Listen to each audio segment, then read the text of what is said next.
New details tonight about this man, Charles Ivey. Daytona Beach police say he fatally stabbed the mother of his children and then set her apartment on fire with 3 kids inside. Yeah, the mother's 10-month-old died in the blaze. The other 2 kids are in the hospital, and we learned today that he's actually the father of those kids.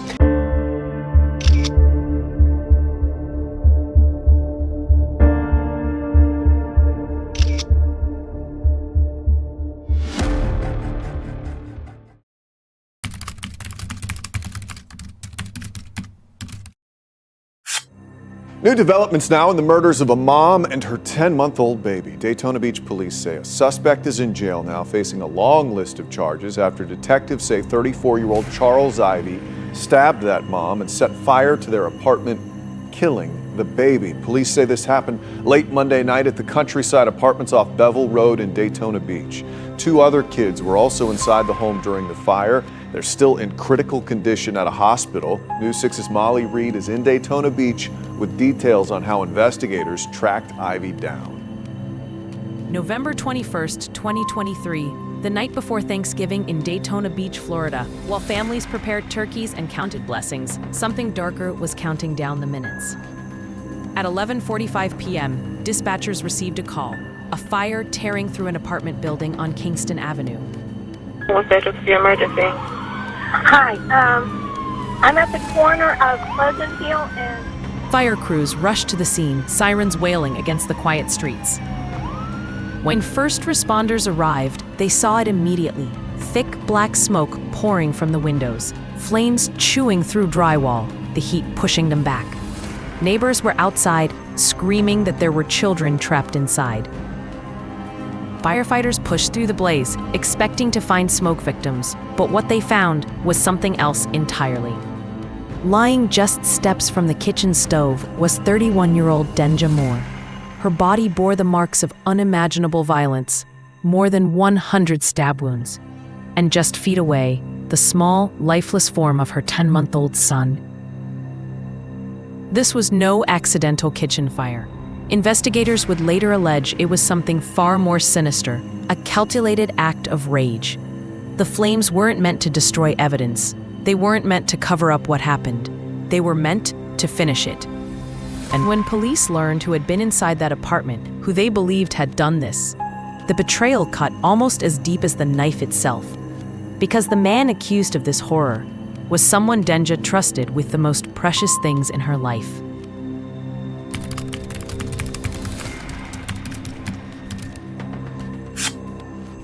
Before the headlines, before the sirens, Denja Moore was just Denja, 31 years old, a mother, a cousin, a friend. Someone who was supposed to be laughing over Thanksgiving dinner the very next day. Her family says she had a humor that could light up a room and a kindness that ran even deeper. She was the one who'd make you laugh on your worst day, who'd give you the last piece of pie just to see you smile. Everybody is still shocked and in disbelief. We was just on the phone, like talking about preparing for the tomorrow. Denja Moore's cousins, Tanisha and Princess, say they all grew up like sisters. They describe Moore as kind, with a great sense of humor, and someone who would do anything for her kids. Nice, caring. To Denja, her 3 children weren't just her world. They were her reason for every decision she made. She juggled work, motherhood, and family with the kind of determination that left her loved ones in awe. It's this image of warmth, of family and future that makes the brutality of what happened so hard to comprehend. How someone could take a life so filled with love, in a way so drenched in hate. And yet, investigators say the man responsible for shattering all of this was someone she once trusted enough to raise 2 of her children with.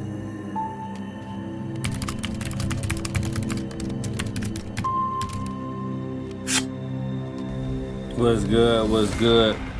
It's your WCW favorite promoter, the 386 promoter, coming to you live real quick to remind y'all about May 11th, the Epic Edition of I Got the Mic Epic Edition, however you want to say it. It starts at 10. Pull up heavy. To most of Denja's family, he was barely more than a passing presence. Charles Ivey, the man who'd fathered her 2 oldest children, the man who would drop them off on weekends and pick them up again without conversation. Her cousins say they never knew him, never broke bread with him at family gatherings. He wasn't part of her inner circle. To them, he was simply the kid's dad. But in the weeks before Thanksgiving, that distance would mean they never saw what might be coming. Denja Moore's cousins say they didn't know Ivy at all, just that she dropped the kids off with him on weekends. They're relieved that he's in jail and are thinking of the first responders who helped. According to the police affidavit, Ivy himself admitted it. He was in Denja's apartment the night of the fire, and not just passing through. Investigators believe he was there at the very moment the flames were set in motion. Prosecutors say the scene tells the story in brutal order. First, a frenzied stabbing, over 100 wounds, leaving no part of her body untouched. Then, the next stage, a kitchen stove turned to high, boxes stuffed with paper laid across the burners, an accelerant of opportunity. Police say inside the apartment, they found the stove's burners all turned on with papers and boxes on top to start a fire, so they knew it was intentionally set. In that apartment were 3 children, 2 of them his own flesh and blood, now lying in hospital beds, fighting for their lives. The youngest, just 10 months old, didn't make it out. When Daytona Beach Police Chief Jakari Young stepped to the microphone to announce the charges, his voice carried no restraint. The defendant in this incident deserves a special place in the gates of hell for what he did to this mother and these children. Charles Ivey's life outside that apartment is still being pieced together. Where he worked, who he confided in, whether there were warning signs no one noticed. But what investigators say happened inside those walls on Thanksgiving Eve was something no one could have imagined. To understand how a family's holiday became a scene of unimaginable horror, we have to go back to the last hours before the fire, before the knife, before the betrayal.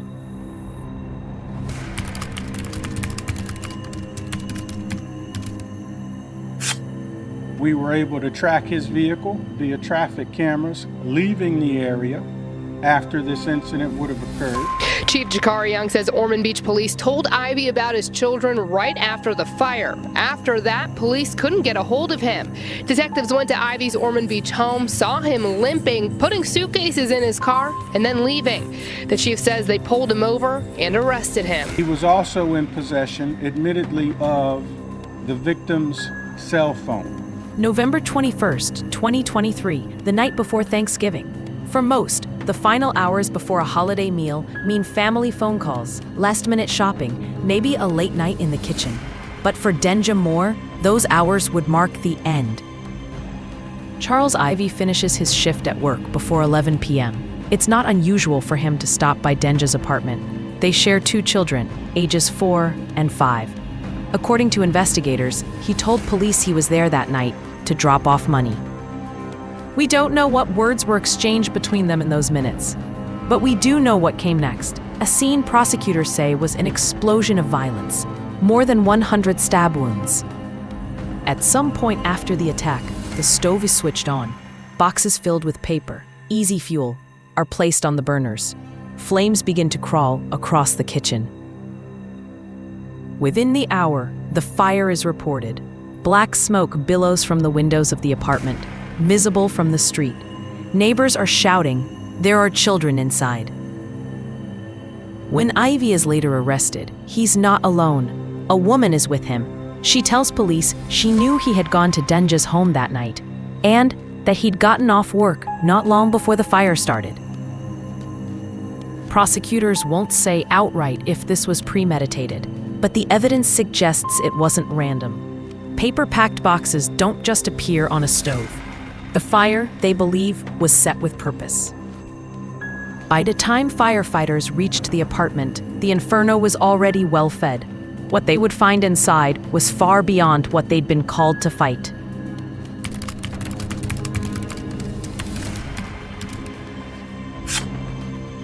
By the time word of the fire reached Denja Moore's family, Thanksgiving was only hours away. They thought they'd be seeing her the next day. Instead, they were learning she was gone. Our cousins Tanisha and Princess say they grew up like sisters. The The last time they spoke to her, they were making plans for Thanksgiving. Now, they're left with memories and the image of what was taken from them. We were just talking about the turkey, the sides, how the kids were going to play. And then, this. They remember her laugh, her ability to make a room lighter just by walking into it. Her love for her children, a love so fierce, they can't imagine how anyone, especially someone connected to her family, could hurt her. As details emerged, the stabbing, the fire, the children, the outrage spread beyond the family. Neighbors left flowers and stuffed animals near the charred apartment. Online, strangers demanded justice, their messages pouring in from across the country. Daytona Beach Police Chief Jakari Young spoke for many when he said Charles Ivey deserves a special place in the gates of hell. The defendant in this incident deserves a special place in the gates of hell for what he did to this mother and these children. It was a rare moment of raw emotion from law enforcement, and it resonated. For Denja's loved ones, there's no holiday this year, no Thanksgiving, no Christmas, just hospital visits for the two children still fighting for their lives, and the long wait for a trial that could be years away. And while the family grieves, prosecutors prepare for what they call an airtight case, a case they say is backed by eyewitness statements, forensic evidence, and Ivey's own wounds.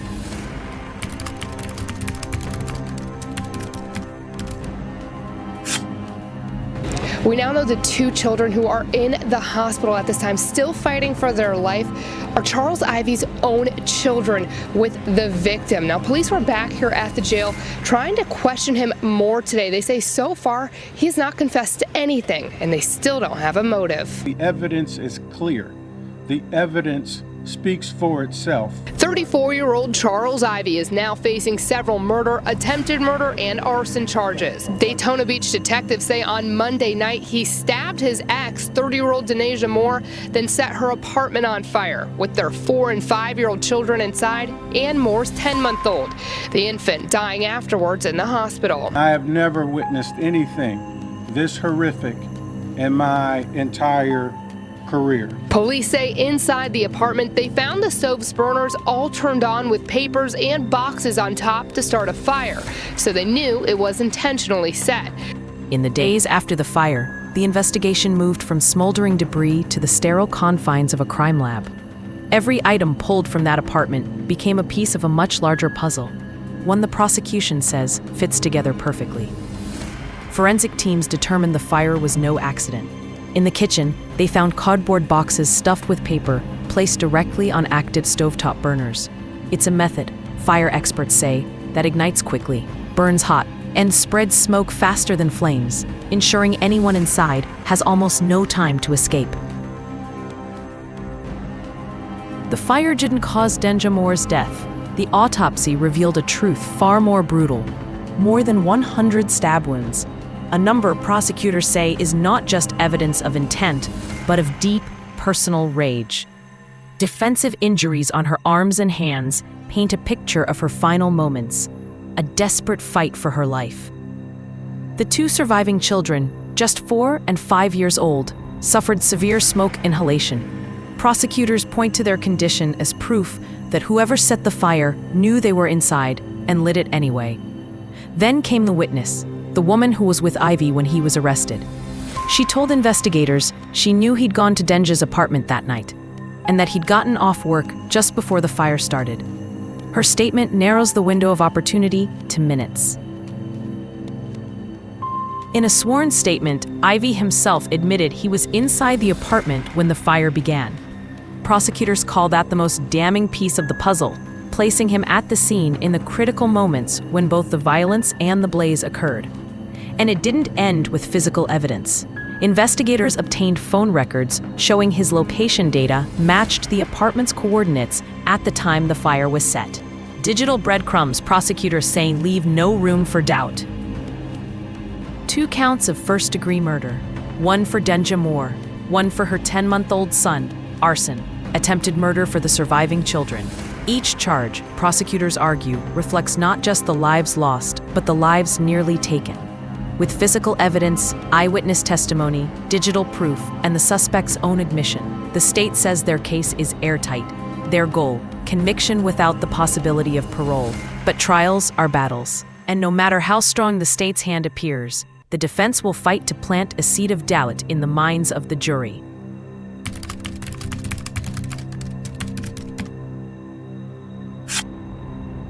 As the months pass, the evidence will be argued, the witnesses will take the stand, and the jurors will weigh every word.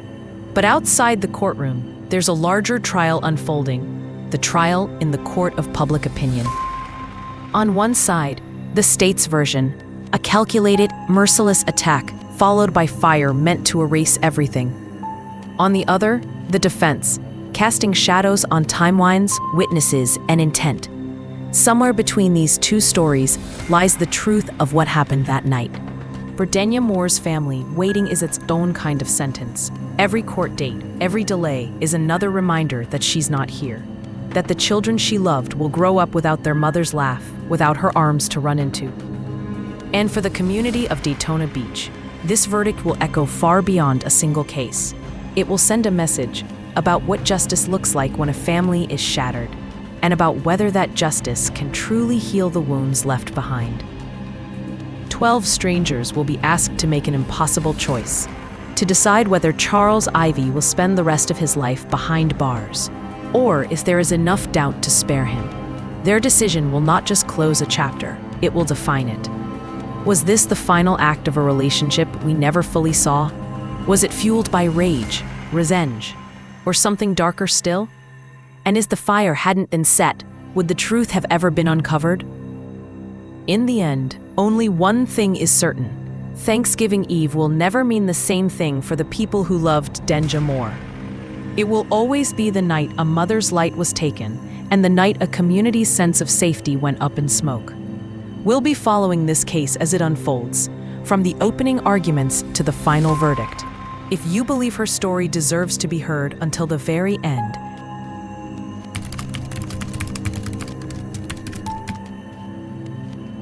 stories like Denja Moore's aren't just about crime. They're about the cracks in relationships that sometimes go unnoticed, the warning signs that may be ignored until it's too late. They remind us that violence often comes from places we least expect, and that the people who need our protection most are often the most vulnerable. The lesson here is not just to see, but to act. If you notice changes in someone's behavior, escalating anger, controlling patterns, speak up. Reach out. Don't wait for a tragedy to confirm your fears. And beyond the personal, this is a call for us to be better as a society, to protect victims before they become headlines, to demand justice that truly serves the living, and to never let these stories fade into the background noise of another news cycle. If Denja's story moved you, don't let it stop here. Subscribe to @CrimeGoneViral. Tap the bell so you don't miss a single update on this case, and share this video to make sure her name and her fight are never forgotten. Together, we can keep the light of her memory burning and maybe prevent the next tragedy. Stay safe. Thank you and God bless.